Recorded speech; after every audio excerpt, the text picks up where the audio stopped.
देखिए राजीव जी, सारी ताकतें लग गई हैं अब इस सरकार को बचाने के लिए।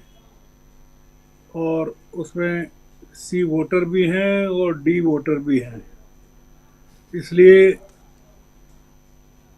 अभी और इस तरह के कई एजेंसियां जुटने वाली हैं जो लोगों का एक माइंडसेट बनाएंगे कि देखिए क्या होने वाला है।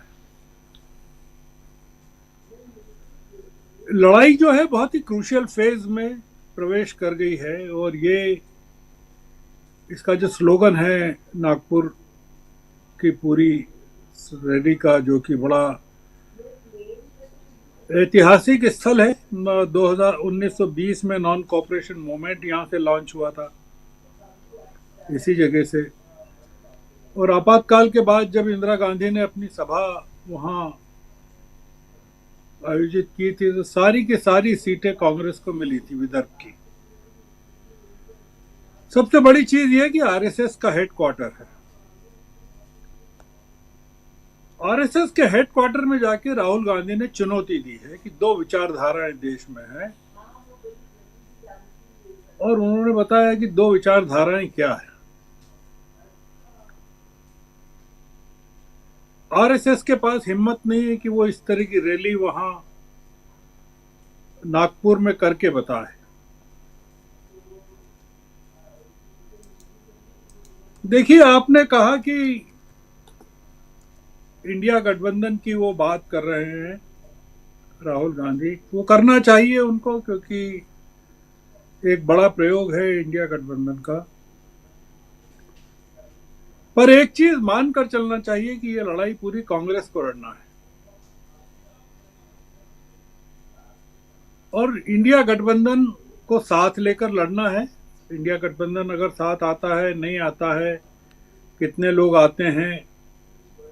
अब बिहार में एक नया विवाद छिड़ गया ललन जी को लेकर कि वो जेडीयू छोड़ रहे हैं, नहीं छोड़ रहे हैं। नीतीश कुमार को लेकर अभी तक चल रहा था कि वो नाराज हैं इंडिया गठबंधन से। ये चीजें चलेंगी, ये डिस्ट्रैक्शन है। और कांग्रेस का रास्ता भटकाने की पूरी कोशिश होगी कि कांग्रेस को एंगेज कर दिया जाए इन तमाम विवादों में। आप मुझे बताइए, या कोई भी विद्वान बता दे मुझे, कि अगर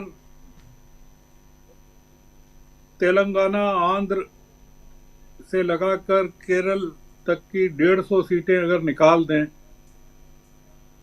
नक्शे में से, तो अगर 400 सीटें बचती है, 400 से कम सीटें बचती हैं पार्लियामेंट की, तो क्या बीजेपी को सारी सीटें मिलने वाली हैं? और विपक्ष को एक भी सीट नहीं मिलेगी क्या? एक भ्रम फैलाने की कोशिश चल रही है। और आपने देखा कि राहुल गांधी की जो भारत जोड़ो यात्रा थी, उसने किस तरह से तेलंगाना और कर्नाटक में पूरी चीजें बदल दी, और कैसे हिमाचल में चीजें बदल दी। जी। जो चल रहा है वो इस बात का संकेत है कि जो हुकूमत है वो डर गई है बुरी तरह।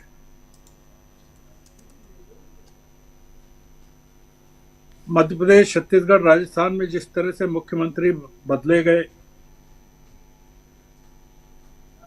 मंत्रियों को चुनाव लड़वाए गए, सांसदों को चुनाव लड़वाए गए विधानसभा के। और अब ये हो रहा है कि सारे राज्यसभा सांसदों को लोकसभा के चुनाव लड़वाए जाएंगे।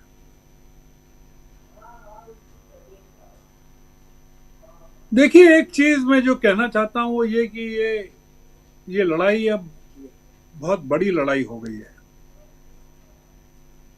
और मीडिया इस समय पूरी तरह इंडिया गठबंधन के और कांग्रेस के और राहुल के खिलाफ है।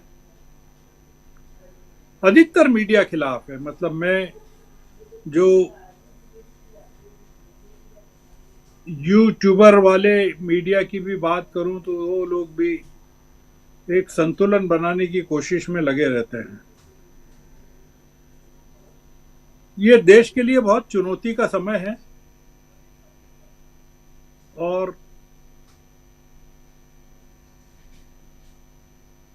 अगर इस बार अगर कुछ नहीं कर पाए तो बहुत सारी चीजें खत्म हो जाएंगी। तो ये राहुल गांधी के कंधों पर 355 सीटें किसको कहते हैं? आप बताइए कि आज की तारीख में 355 सीटें लोकसभा की है, उसमें कांग्रेस कहां है? नहीं है। तो राहुल गांधी कांग्रेस के लिए नहीं लड़ रहे हैं, देश के लिए लड़ रहे हैं। और राहुल गांधी जिन रास्तों से गुजरेंगे उसमें इंडिया गठबंधन के दलों को, घटकों को फायदा होने वाला है जी। कांग्रेस को नहीं होने वाला। कांग्रेस को क्या फायदा होगा? बंगाल में आएंगे तो ममता बनर्जी को फायदा होगा, उत्तर प्रदेश में आएंगे तो समाजवादी पार्टी को फायदा होगा, बिहार में आएंगे तो आरजेडी और जेडीयू को फायदा होगा, महाराष्ट्र में आएंगे तो शिवसेना को और एनसीपी को फायदा होगा। तो जो राहुल गांधी कर रहे हैं वो तो ये कर रहे हैं कि आपके लिए फायदा कर रहे हैं, इंडिया गठबंधन के लिए फायदा कर रहे हैं जी। और वो जानते हैं कि ये, आप देखिए कि ईडी ने अपनी चार्जशीट में वाड्रा के खिलाफ जो चार्जशीट है उसमें प्रियंका गांधी को भी जोड़ दिया है, उनका नाम भी जोड़ दिया जी। एक नए किस्म का पोलराइजेशन बीजेपी खड़ा कर रही है। आडवाणी को और मुरली मनोहर जोशी से कहा जाता है कि आप मत आइए, आपकी तबीयत ठीक नहीं है, आपकी उम्र हो गई, और विपक्ष के नेताओं को बुलाया जाता है। क्यों बुलाया जाता है?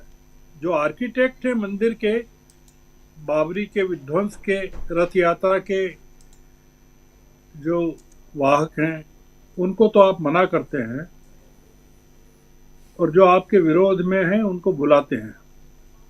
आप इसलिए बुलाते हैं कि वो अगर नहीं आए तो आप देश के सामने ये बता सके कि ये राम के विरोधी हैं,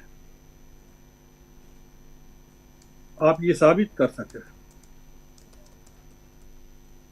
ये जो लड़ाई है राजीव जी, ये थोड़ी सी गंभीर किस्म की हो गई है। ये राहुल गांधी जिस न्याय की बात कर रहे हैं उसमें कई चीजें शामिल हैं, पर सबसे बड़ी चीज ये है कि देश को कैसे बचाना है। मतलब उसमें जो उनकी बुनियादी थीम है, जो भारत जोड़ो यात्रा की थी कि नफरत के बाजार में मोहब्बत की दुकान वाली, मतलब मूल मुद्दा तो वही है।